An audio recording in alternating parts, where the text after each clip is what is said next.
Татар яшьләрне менә безнең булай халкыбыз бит без уйласак, безнең халкыбызның татар тарихы бай тарихлы без. Аннан шунда хәзер безнең узын катлаулы юлыбыз бар. Шунда дәүләтләр тотканбыз.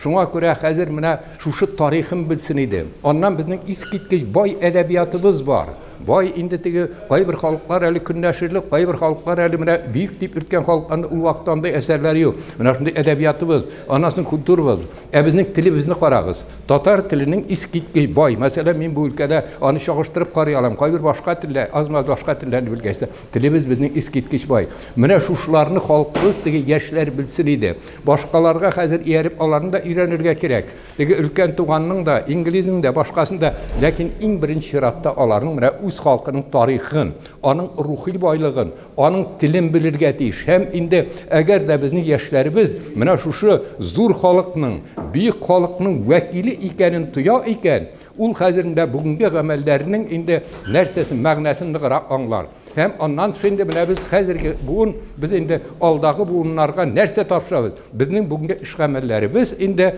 эш гамәлләр ниндилеге алдагы безнең яшәешебезгә зур йогынты ясаячак.